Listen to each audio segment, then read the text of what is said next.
International बैकलॉरिएट से MOU sign करने वाला हरियाणा विद्यालय शिक्षा बोर्ड देश का पहला ऐसा बोर्ड है जिसने ये एमओयू साइन किया है।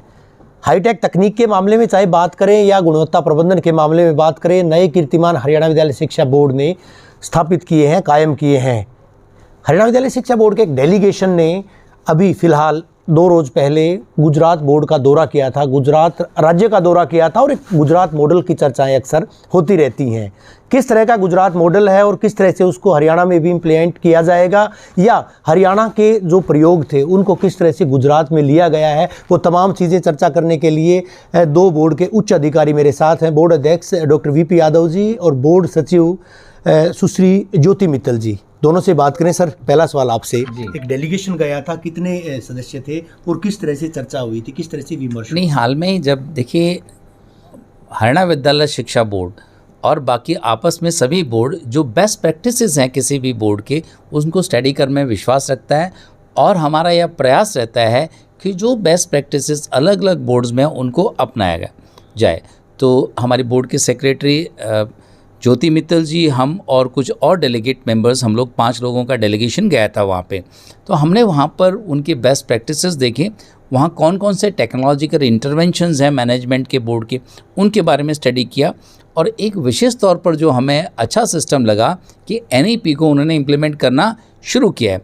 NEP में ये बड़ा क्लियरली दिया है कि साल में 2 बार परीक्षाएँ होंगी और विद्यार्थी चाहे तो दोनों में अटैम्प्ट कर सकता है और जो उसका बेस्ट स्कोर होगा वो उसे मिलेगा।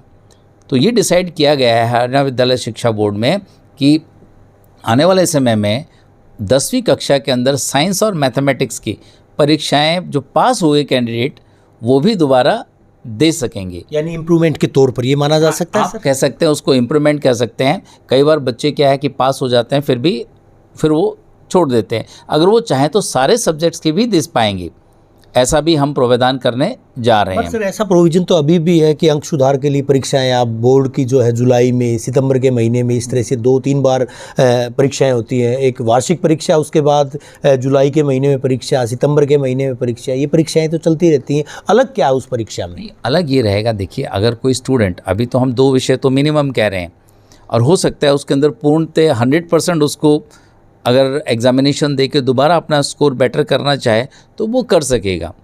तो और पॉसिबिलिटीज़ हैं, हो सकता है हम डिस्कशंस के बाद ये हम 12th क्लास में भी ये अलाउ कर सकें।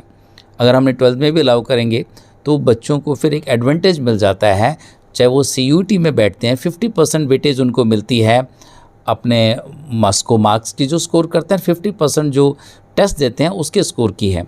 तो नेचुरली उनको एक एडवांटेज मिलेगा। इमीडिएटली हम जून में इस परीक्षा को करा देंगे तो CUT का रिजल्ट आने से पहले उनको एक एडवांटेज मिलेगा। यानी एक परीक्षा फरवरी-मार्च के महीने में, दूसरी परीक्षा जून के महीने में? जून के महीने में उससे हम करवाएंगे। तो ये हमारा जो है प्रयास रहेगा कि NEP के प्रोविजंस को इसी सेशन से लागू करना हम शुरू कर दें। जो पूरक जो परीक्षाएं होती हैं उनको ख़त्म किया जाएगा सर, उस प्रोसीजर को, या पूरक परीक्षाएं यथावत चलती रहेंगी? उसके अंदर सम्मिलित किया जा सकता है। पूरक परीक्षा हम जुलाई में लेते हैं, तो हो सकता है कि पूरक परीक्षा के साथ ही हम इसको सम्मिलित कर दें। उसमें क्या है, बार बार परीक्षा लेने की आवश्यकता नहीं पड़ेगी। यानी एक विद्यार्थी 2 बार, अगर वो पास है या उसके अच्छे अंक आए हैं तो दोबारा से अंक वृद्धि के लिए भी वो दोबारा से परीक्षा दे सकता है? हाँ बिल्कुल, पास है वो अपने बेटरमेंट के लिए दे सकता है, जिसकी कंपार्टमेंट है वो अपने कंपार्टमेंट क्लियरेंस के लिए दे सकता है। तो इस तरह से बच्चों को हर तरह का एडवांटेज इसमें मिलेगा। अगर अंक घटते हैं तो पहले का रिजल्ट PRS प्रीवियस रिजल्ट रहेगा सर? हाँ नहीं, अंक घटेंगे तो ऐसा नहीं है, जो उसके पहले के अंक जो बेटर रहेंगे उनको रिटेन करेंगे हम, ठीक है ना।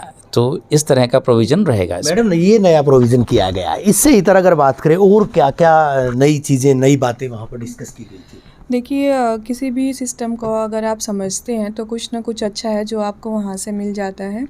तो जो मैंने पर्सनल लेवल पे देखा वहाँ पे इंटरनल असेसमेंट का काफ़ी अच्छा हमें ये सिस्टम लगा। जो हमने सीखा वहाँ पे, जैसे कि स्कूल में क्या होता है, थ्योरी का एग्ज़ाम लेते हैं और इंटरनल असेसमेंट के नंबर स्कूल अपने लेवल पे ही दे देते हैं। जो उनके वहाँ सिस्टम था वो प्रैक्टिकल को भी बोर्ड के थ्रू कराते हैं वहाँ पे, और जो रिज़ल्ट उसमें आता है उसके बेसिस पे मार्क्स लगते हैं और फिर उनको ऐड ऑन करके वो लोग रिज़ल्ट निकालते हैं, जिससे कि एक बच्चे की जो ट्रू पिक्चर है वो सामने आती है। तो वो सिस्टम भी हमें काफ़ी अच्छा लगा और हम कोशिश कर रहे हैं कि वैसा कुछ हम लोग अपने बोर्ड में भी इम्प्लीमेंट करें, ताकि बच्चे कि जो रियल में IQ उसका जो है या जिस भी स्टैंड पे वो लाई करता है वो हम लोग उसको क्लियरली देख पाएँ। क्या प्रश्न पत्रों के पैटर्न में भी किसी तरह की कुछ सुधार की आवश्यकता महसूस करते हो आप वहाँ के विजिट करने के बाद? प्रश्न पत्र में तो मुझे लगता है बोर्ड का अपने आप में ही एक अच्छा कार्य है, लेकिन इंटरनल असेसमेंट में कुछ सुधार की गुंजाइश है जो हम लोग उनसे सीख के यहाँ पे इम्प्लीमेंट कर सकते हैं। और किस तरह की बातें सामने आई सर, और किस तरह से जो सुधार किए जाने की ज़रूरत है, और किन मुद्दों पर मंथन किया गया, किन विषयों पर चर्चा की गई? कोई ऐसा विषय निकल कर आया हो जो गुजरात मॉडल की जहाँ पर चर्चा हुई हो, गुजरात बोर्ड की चर्चा हुई हो, उसको हरियाणा में इम्प्लीमेंट किया जाए, या हरियाणा की किसी कवायद की वहाँ पर सराहना की गई? एक उनका बहुत अच्छा सिस्टम हमें लगा कि विद्या समीक्षा केंद्र, और वहाँ पर पूरे के पूरे जितने भी स्कूल्स हैं वहाँ उनका वो लाइव मॉनिटरिंग करते हैं। और ऐसा ही प्रयास अभी सुनने में आया CBSE ने किया है, उन्होंने भी अपना विद्या समीक्षा केंद्र सेटअप किया है।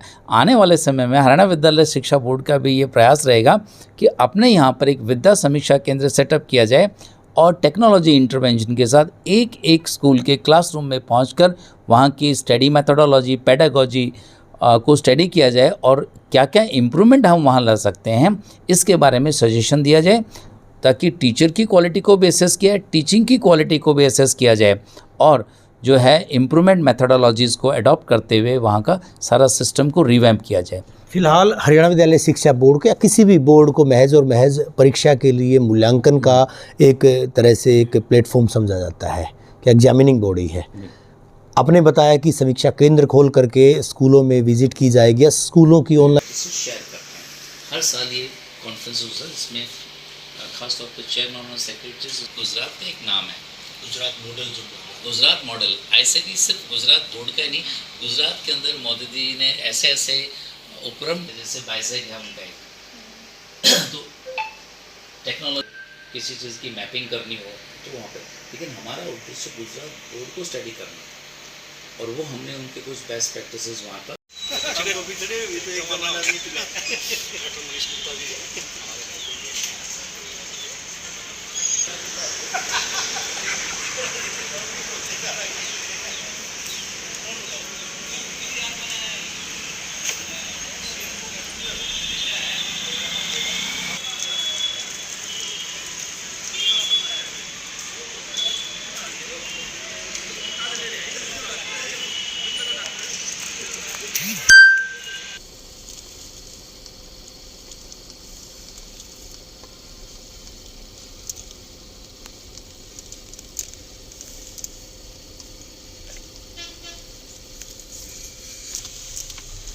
में किस तरह की सुधार की आवश्यकता है? जो काम SCRT का या शिक्षा विभाग का है, क्या वो काम अब विद्यालय शिक्षा बोर्ड अपने हाथ में भी ले सकता है? इस तरह के कामों को, चाहे टीचर्स ट्रेनिंग की बात हो या और दूसरे इंफ्रास्ट्रक्चर के सुधारने की बात हो।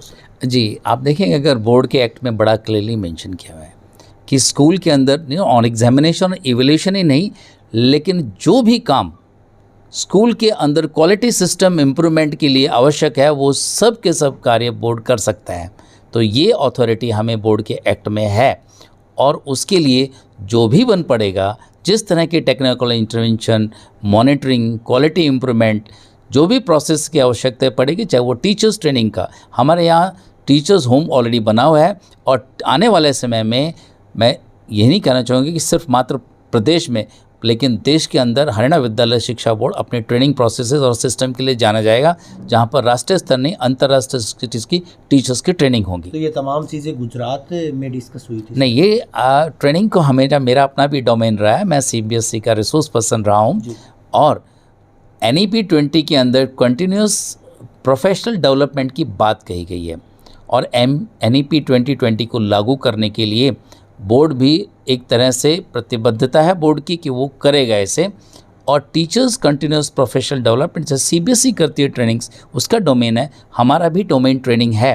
तो शिक्षा विभाग के साथ कंधे से कंधा मिलाकर हम काम करेंगे और जितना भी बेस्ट पॉसिबल होगा ट्रेनिंग्स को एक राष्ट्रीय स्तर के लेवल पर हम लेकर जाएंगे। शुक्रिया आप दोनों का इंडिया न्यूज़ से बात करने के लिए। तो विद्यालय शिक्षा बोर्ड के 2 अधिकारी, बोर्ड सचिव और बोर्ड अध्यक्ष गुजरात की विजिट की गई थी। गुजरात शिक्षा बोर्ड का दौरा किया गया था और उसके बाद और उससे पहले भी कई सारी चीज़ें जो इनके जहन में थी, पाइपलाइन में जो चीज़ें थी उनको इम्प्लीमेंट किए जाने की बात कही गई है।